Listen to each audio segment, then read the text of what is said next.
Different forms of government based upon the number of people that can participate. Like who can participate in government? Okay.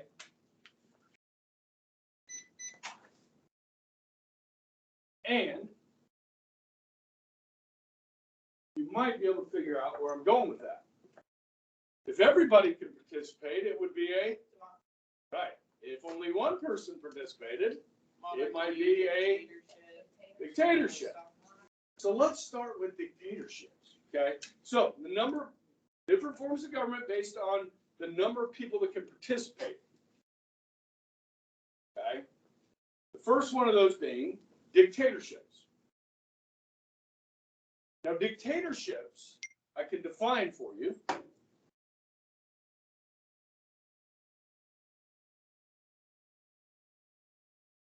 Those who rule do not follow the will of the people.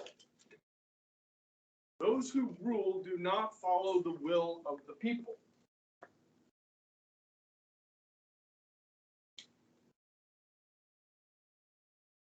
The will of the people?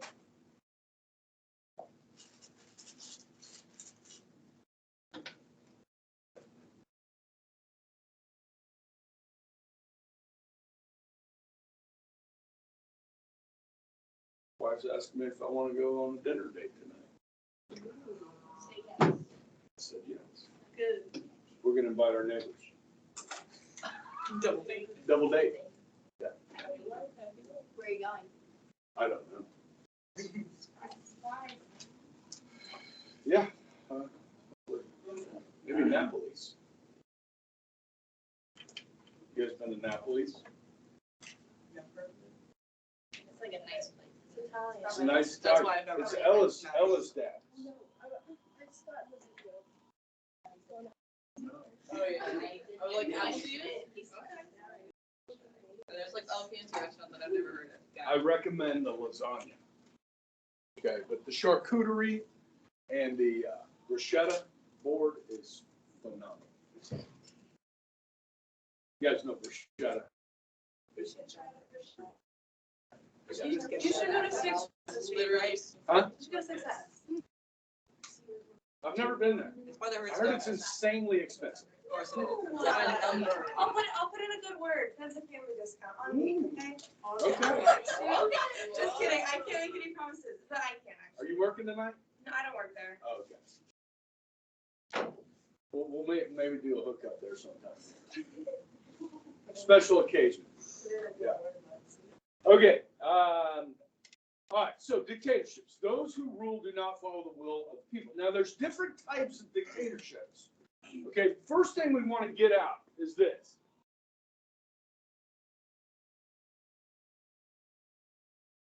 Is an autocracy. Auto meaning one. Okay. So, rule by one. Okay. This is where dictatorships get confusing because a dictatorship could be a dictator or it could be a small group of people that ruled, which would be an oligarchy, which is ruled by a few or small group.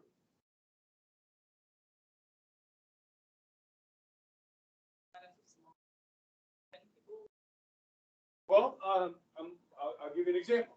Okay, so an autocracy today would be North Korea. Yes, Kim Jong-un rules. He answers to no one. China is a good example of an oligarchy.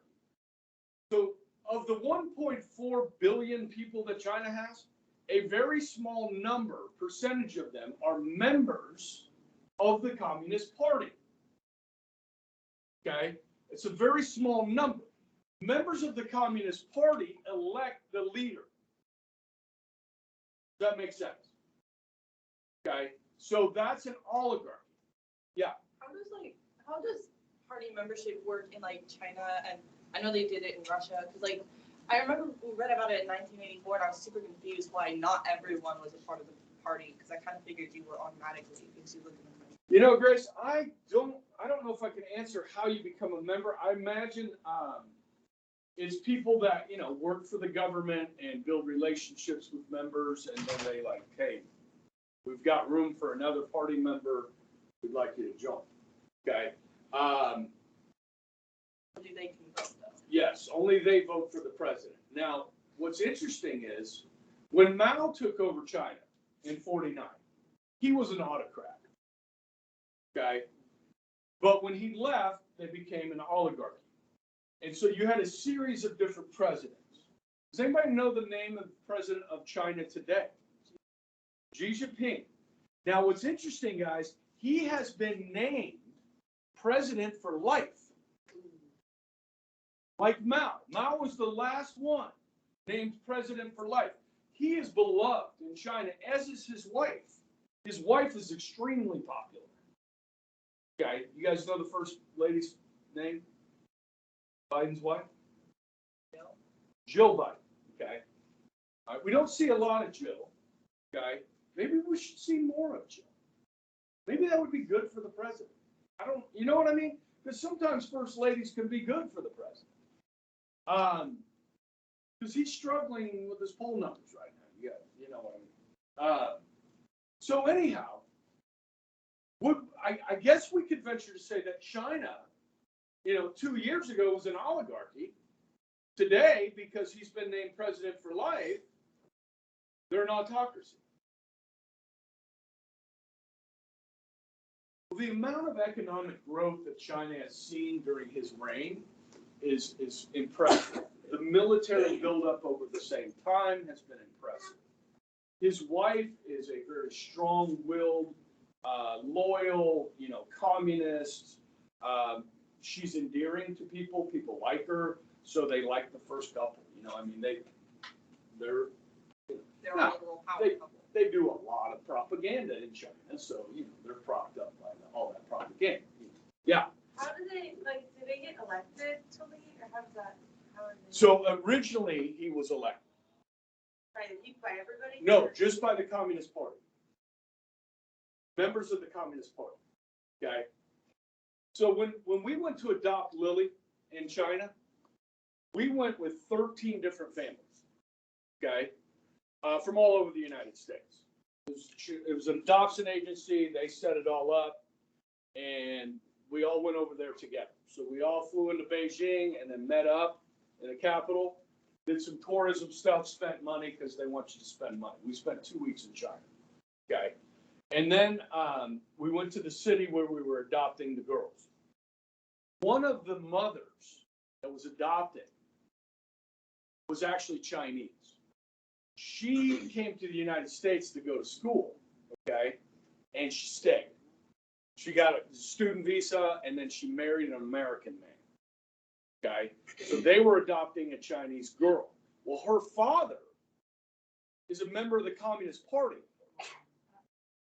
So during the stay while we were in China, she left the group for a couple of days to go see her dad, who owned a big factory, okay?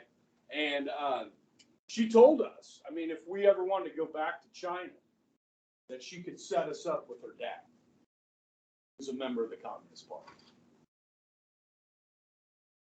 I know. They're very powerful, okay? But it's a small group of people that control everything, okay? So, all right, so when we look at describing these different dictatorships, there's many different types of dictatorships. So we all know this one, right?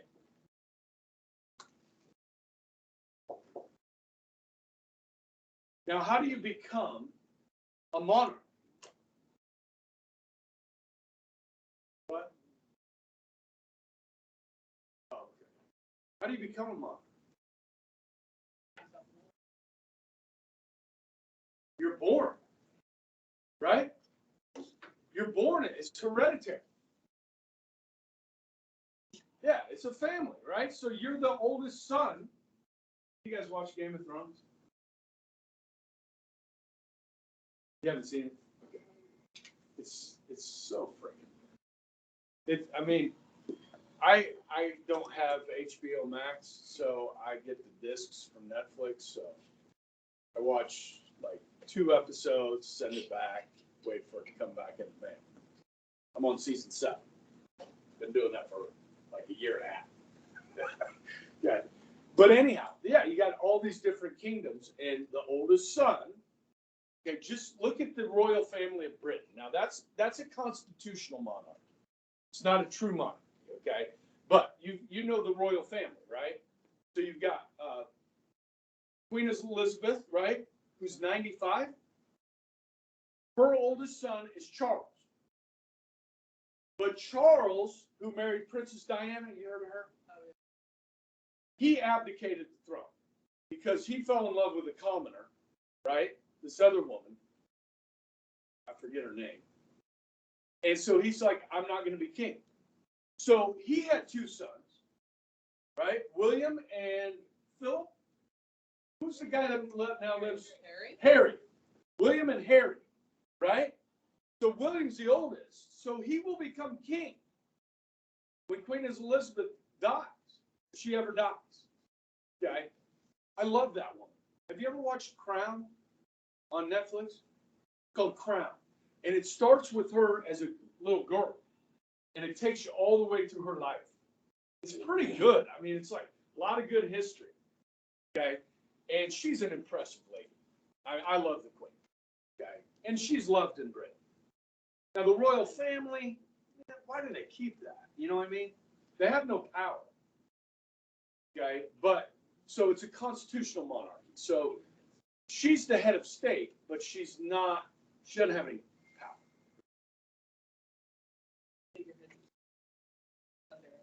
Well, and the British have what's called the British Commonwealth of Nations, right?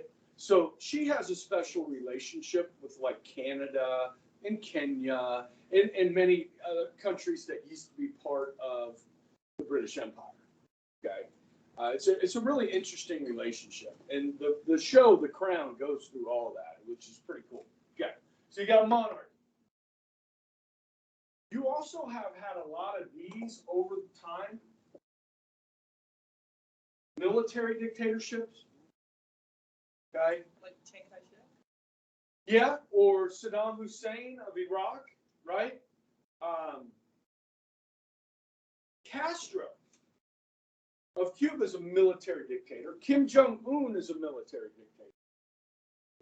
So if you see them wearing, in their normal daily affairs, they're wearing a military uniform, these dictators, they're military dictators. So Stalin was a military dictator. Hitler was a military. Yeah. Just be like ruled by the military or just ruled by one military? Well, yeah, I mean, he is the head of the military and a dictator. So it's ruled through force a lot of times with the military. But they're all different. You know what I mean? They're all kind of different.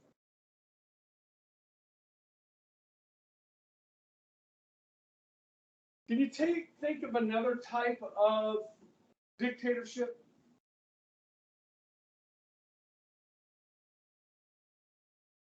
What about rule by religious leaders? Oh, that's a Theocracy. That would be like what Muhammad set up. Okay, so the caliphate. Yeah, caliphate. So ISIS is they want a theocracy. We're not going to let that happen. There were Christian theocracies back, like, wasn't the Papal States technically a theocracy? You could say, yeah. I mean, you could say Rome, Vatican City is a theocracy. The Pope rules. There's only one other in the world today.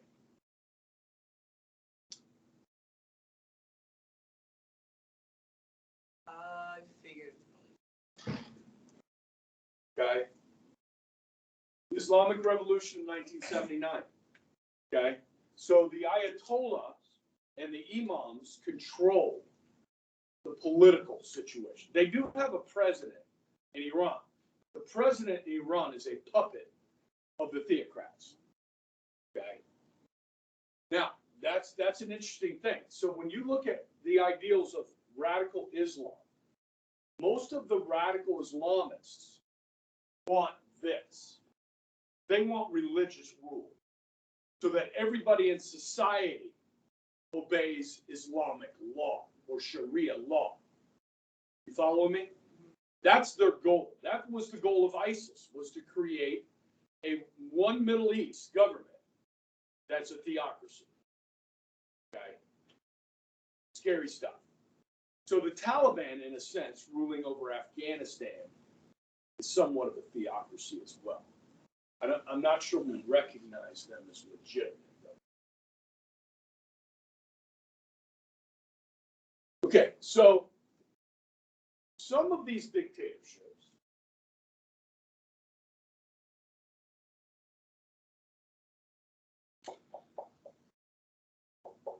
are totalitarian. To define totalitarian is that dictatorships that control every aspect of life,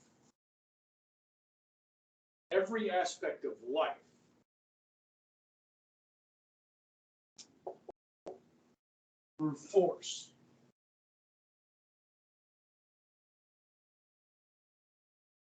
Classic example today.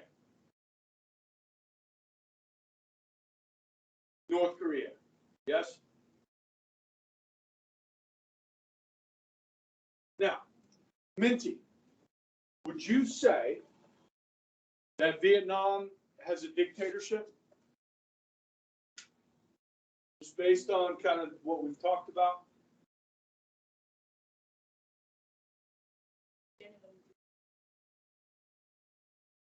Okay. Would you say, if it was a dictatorship, would you say it's totalitarian? That the government controls every aspect of life? I would say no. No, I would say no. Okay. So they call themselves a communist, government. But you can start your own business there, right? You can own your own home there. Yeah. So they don't control every aspect. You understand? What about China? Now, certainly what they're doing to the Uyghur people lends towards totalitarianism. Right. Because you can start your own business in China. Okay, you might have to pay some people off. Okay. It's corrupt. But do you have freedom of speech in China? Not really. You have freedom of movement. Somewhat.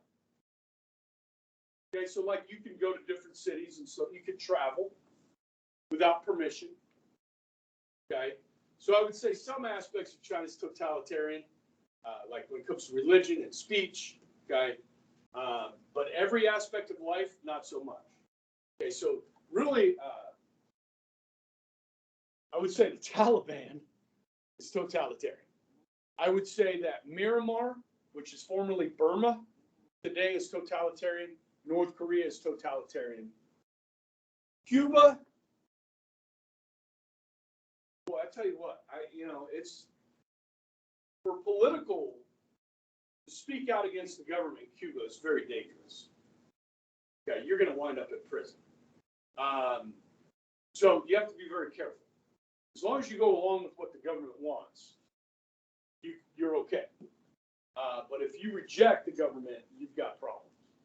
Okay. Now, all of these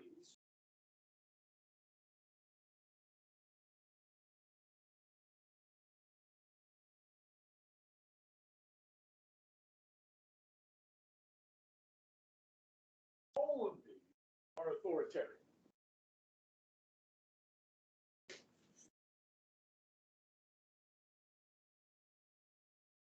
Which means, is that right? Is that an A or an I?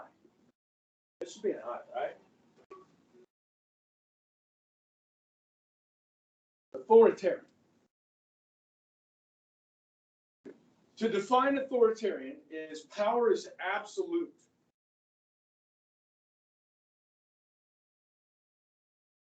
And unchangeable. Power is absolute and unchanging.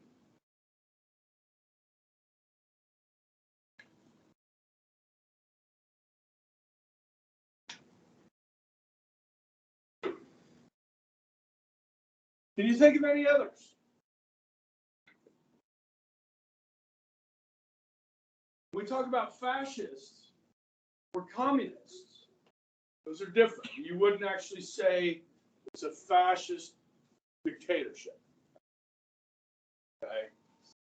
I mean, you could, I guess you could possibly do fascist. Let's do fascist.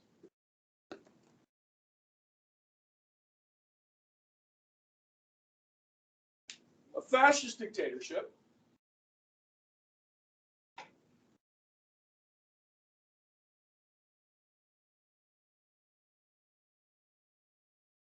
now, we studied this last year, and you know, fascism in Italy and fascism in Germany were different. Because German fascism was based on race, right? Okay, but in Italy it wasn't. Okay. So I would say fascism creates a totalitarian government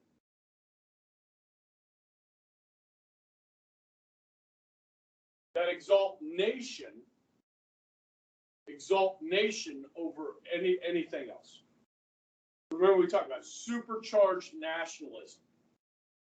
Okay, that's the most important thing.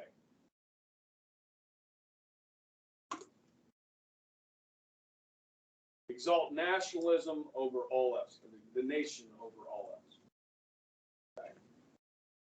All right.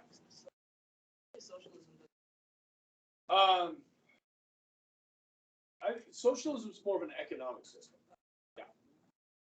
Okay, so when we talked about the other ones with the number of people that can participate, and that's democracy. Okay, so we'll talk about democracy now.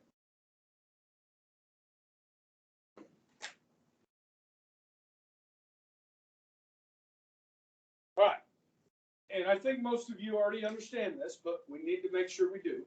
Okay, so to define democracy,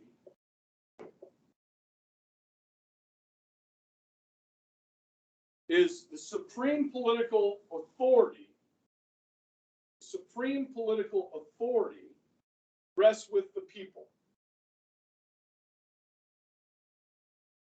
The supreme political authority rests with the people. And that political authority can be called sovereignty. So sovereignty of the people. Okay. You got two types of democracy. Okay. In political science sense, correct term to use is direct democracy, okay, or pure democracy, which is democracy in its truest sense, okay, which is everyone votes on everything. Everyone votes on everything. Now, in 2022, guys, we could do that in a nation of 340 million. If the government gave everybody one of these, okay, hooked them up to, everybody got hooked up to the internet with one of these. Every morning you could wake up and there would be a list of things to vote on. Should we send troops to the Ukraine? Yes or no? Should we send weapons to help the Ukrainians defend themselves? Yes or no?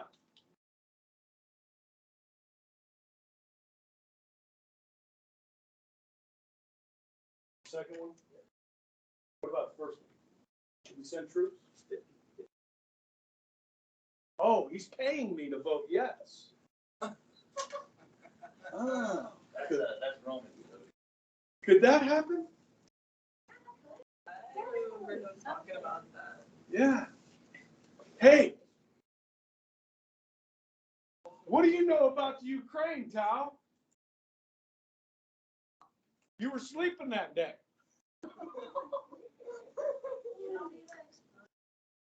Why would I let you vote on that? No. You stay in bed.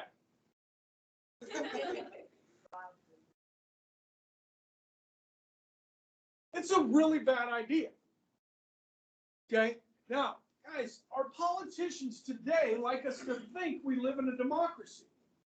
I mean, they say it over and over and over again. It drives me crazy. They want you to think that you have more say than you do. So people, that's why we elect people, pay attention to these things, because you're busy. Tal, you got wrestling practice after school, right? And then you got homework. You don't have time to pay attention to what's going on in Ukraine. Why would we let people make these decisions? It's a horrible idea. Now, could you do democracy in a small, like in a small area, like in a town? Yeah, and in fact, we do that. Actually, some of our states, like California, they will put on the ballot when you go vote, they'll put issues on the ballot that you can vote. They're called propositions. Okay? We don't do a lot of that in Kansas, but you could do that in Kansas. Should we legalize marijuana in the state of Kansas? Put it up to a vote for the people of Kansas. You could do that. That's democratic. Or do we let the legislatures make that decision for us? The state legislature. You follow me? So, I mean, there is some democratic rule in this country. When we built the arena downtown, Intrust Bank Arena, that went up for a vote by the people, and it passed 51-49. Intrust Bank Arena. I voted against it because I didn't think they were building it big enough. I wanted, it holds 10,000. You need to hold 12, 13,000 to get the bigger shows in. You want Paul McCartney to come to town, you got to have a bigger arena. Okay?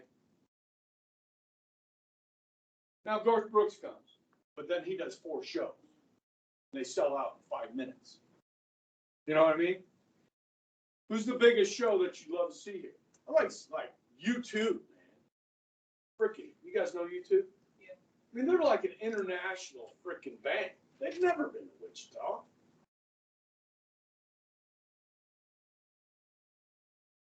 I mean, we don't have any super bands anymore. And the Foo Fighters come here, which is great. I've been the last 3 times. Who would you like to see in Wichita? Or wouldn't it be cool to get the NCAA men's basketball regional, like a Sweet 16 here? You got to have a bigger arena. Okay? Sorry, I got off track there. All right, so then you have what's called representative democracy.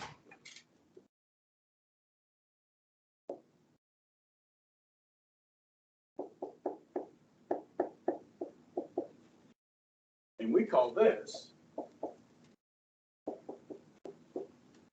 a republic. And this is what most countries have in the world today. And quite simply, you elect people, a small group is chosen by people to represent their will. A small group of people are chosen to represent the people's will.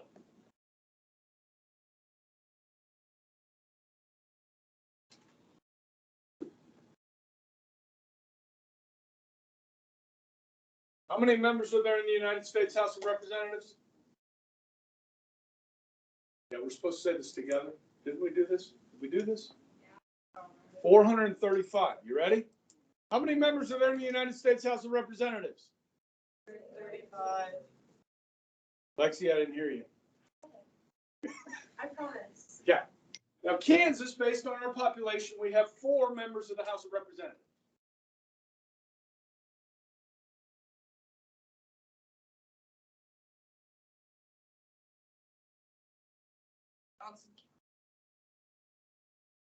About 780,000 in each district. Okay? There's 435 districts around the country. Now, Montana, Wyoming, North Dakota, South Dakota, they represent the state. They got one. The people are so far spread apart except for one like metro area. But everybody gets two what? Two senators. Okay. So would that mean like that the Wyoming only gets one representative and two senators? They only have three like electoral college. 3 electoral college votes. Correct. And is that Exactly. why, is that why Alaska only gets 3 as well? Yep. Yep. Now, I think Montana picked up a seat after the 2020 census. So Montana's going to go to 4.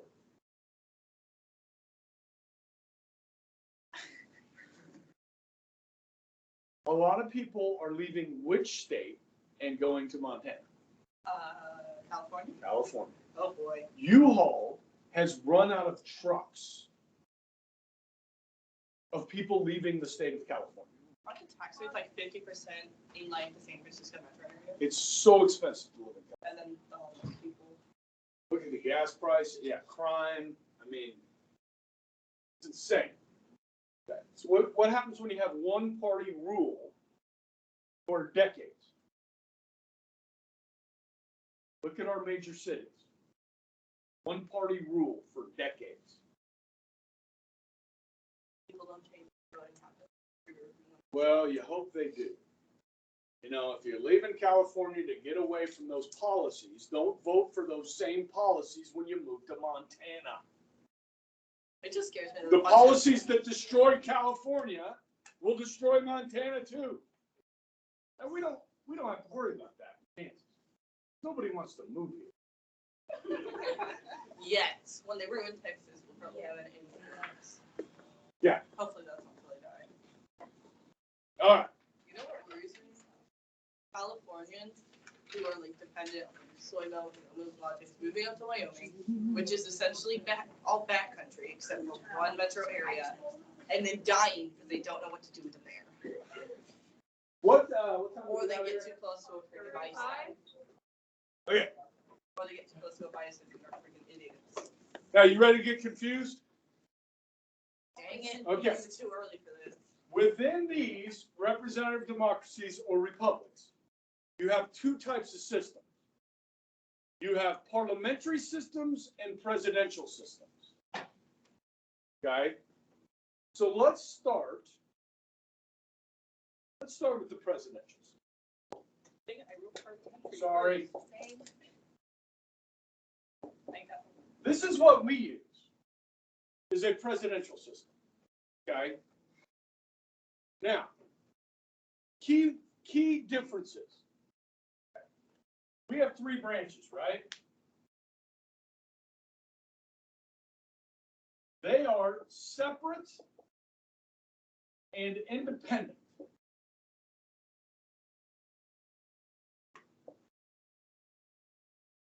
Separate and independent of each other.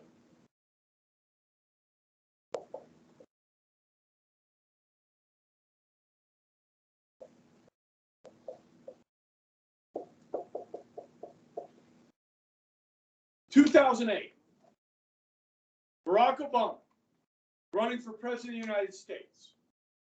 He is a sitting member of the United States Senate. He has been in the Senate for 4 years. How long is the Senate term? 6. So Obama wins the presidency. Can he keep his seat in the Senate? No. They are separate and independent. You can't serve in both.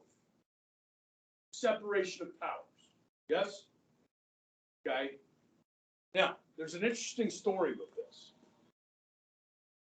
When Barack Obama was running for president, in fact, he's the first sitting member of Congress to be elected president since JFK. We talked about that at the end of last year. Now, he's also, in 2008, the only African American in the Senate. Now, in 49 of the 50 states, if a senator dies, retires, resigns, the governor of the state gets to choose the senator to replace them for the remainder of their term. So if the senator dies in their first year, the governor gets to appoint a new senator for the next 5. In the case of Obama, it was the 2 years left on the term. Yes? The governor of Illinois, that Obama represented in the Senate, Illinois, was a guy named Rob Blagojevich. Okay? Love that name. Blagojevich. Okay? Now, he's a Democrat. Obama's a Democrat, right? So what's he going to choose? He's going to choose a Democrat, correct? Now, what Blagojevich did was he saw an opportunity to sell that Senate seat to the highest bidder.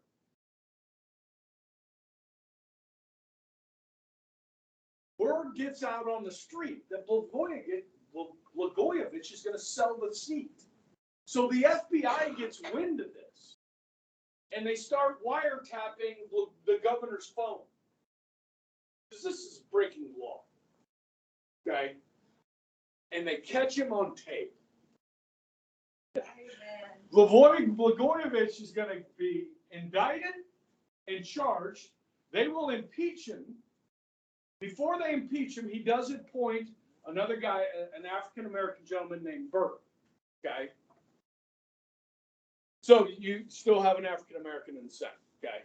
But he's impeached, and then he goes on trial, and he goes to prison. The governor of Illinois. Okay? Now, that was 2009. In 2019, Blagojevich, who's a Democrat, right, is pardoned by the President of the United States. Who was president in 2019? Donald Trump pardoned Blagojevich. Now, he had been in prison for 10 years. I mean, is that not long enough? Probably not. I mean, 10 years, come on. I thought it was, I mean, people were shocked by it. I mean, like, really? Trump is pardoning Blagojevich? Okay. So, this is interesting. So, I told you 49 of the 50 states, Massachusetts, they hold a special election. Okay. Now, you guys know who represents us in the 4th District here, in the House, right? Ron Estes. Okay. Now, the person that used to hold this seat was Mike Pompeo. Remember Pompeo? Right. Pompeo. He got nominated by Trump to be the director of the CIA. Okay. You end up getting that? Oh yeah, he was director of the CIA. And I don't know if I told you this, that Pompeo, who used to live in Wichita, was a member of my church. I used to go to church with Mike Pompeo. So in other words, I used to go to church with the director of the CIA. And then Trump made him the Secretary of State after that. So I used to go to church with the Secretary of State. It's pretty cool. My mom's from school. Oh, wow. Eat that. He's awesome. I love that. Anyhow, and I like Pompeo too. Now listen, Pompeo, you know what he looks like? He's lost weight. Okay?